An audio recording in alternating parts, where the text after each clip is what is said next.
Welcome, caffeine enthusiasts and curious minds, to another thrilling episode.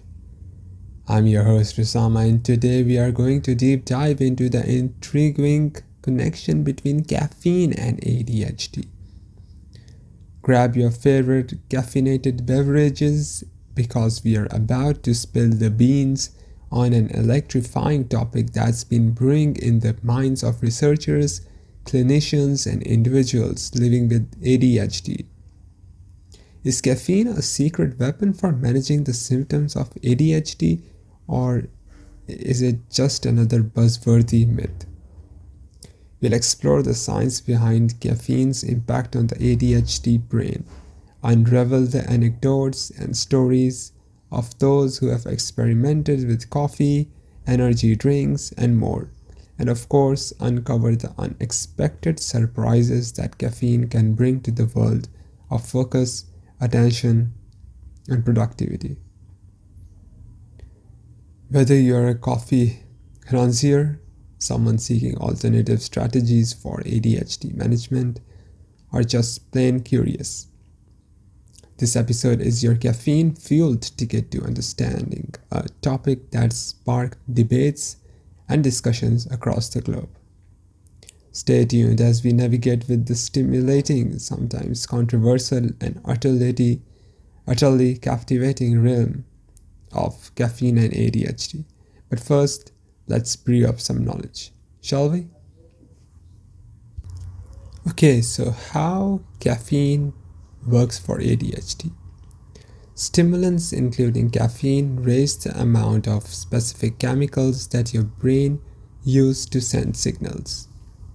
One of these is dopamine. It's linked to pleasure, attention, and movement.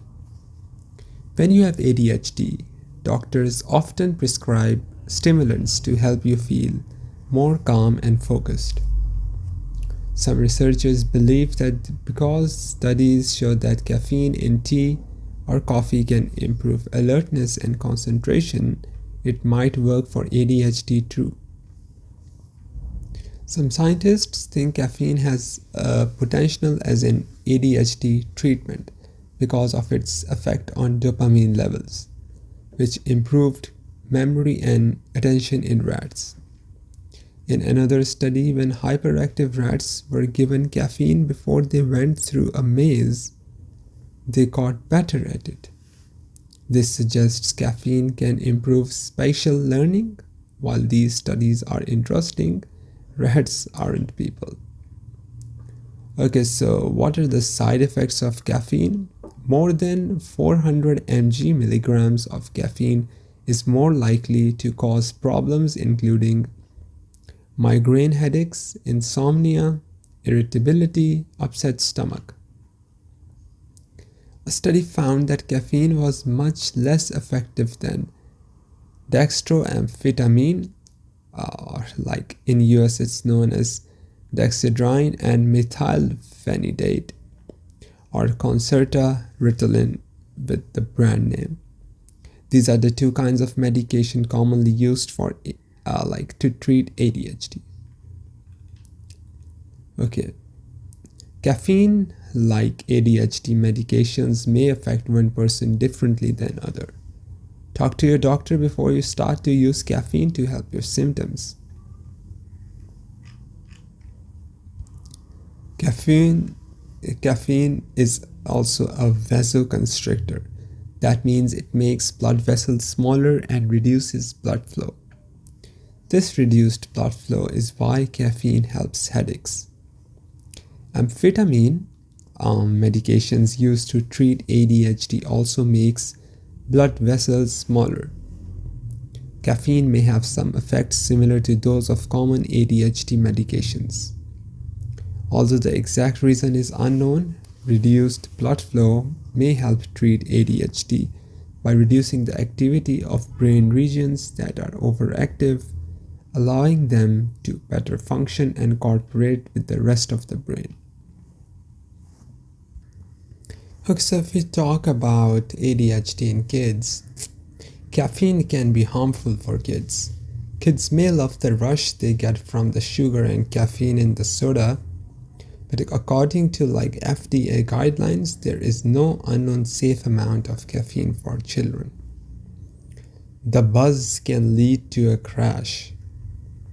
Like adults, kids get a buzz from caffeine, but it isn't a reliable or sustainable way to manage ADHD symptoms like inattention.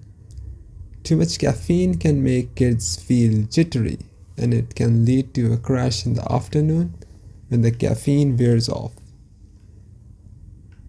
The effects of caffeine can linger, making it harder to sleep. Many people with ADHD have trouble sleeping even if they avoid caffeine. The boost that makes caffeine feel helpful during the day can make it even harder for kids to sleep at night. And not getting enough sleep makes ADHD symptoms worse.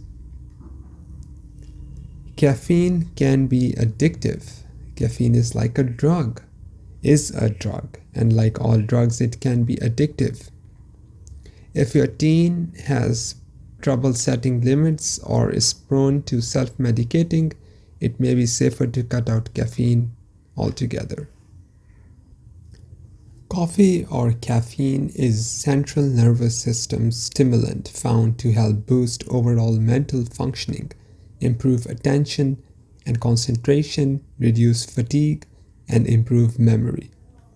Caffeine mostly does this by functioning as an antagonist of the adenosine receptor. Caffeine binds to these receptors when we drink coffee, tea, or energy drinks, reducing the impact of adenosine and consequently reducing its effects by subtly enhancing dopamine release. The majority of research has been conducted on animal or children, and some are fairly old. Thus, the evidence on caffeine and ADHD is not strong enough to be decisive. According to research, caffeine's effectiveness for treating ADHD rises with increasing doses, but only until a point at which it starts to decline once more. Based on the meta-analysis from 2000, the dose may be around 150 mg per day for children, but the best timing and dosage, particularly for adults, are still unknown. However, generally, it is encouraging, and several experts have advocated for more research into the potential medical benefits of caffeine for ADHD. In some individuals, this heightened physiological response may manifest as heart palpitations, the sensations of a rapid or irregular heartbeat. The increased heart rate and the irregular rhythm can be perceived as palpitations, potentially leading to unease or anxiety. So when consuming caffeinated drinks like coffee, it's important to remember the significance of staying hydrated.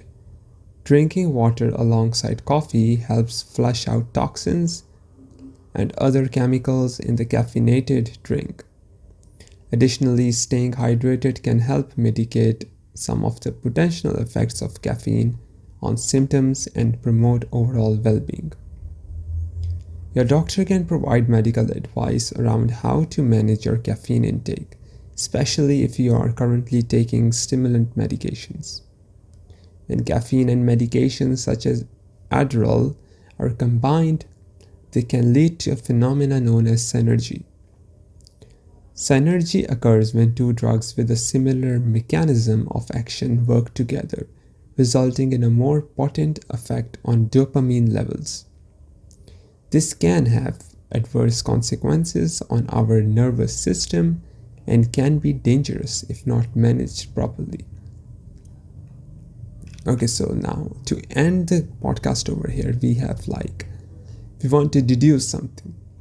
The relationship between caffeine and ADHD is complex. While caffeine can have potential benefits, it is not a standalone treatment for the condition. Caffeine's impact on symptoms can vary among individuals, and it is essential to approach its consumption with caution. It is crucial to recognize that caffeine is not an FDA-approved treatment. While some individuals may find relief from symptoms when consuming caffeinated beverages, they should not be relied upon as targeted treatments. In fact, excessive caffeine consumption can have adverse effects on symptoms, including sleep deprivation, restlessness, and anxiety. I hope you liked today's episode, and I'll see you in the next episode. Take care. Bye bye.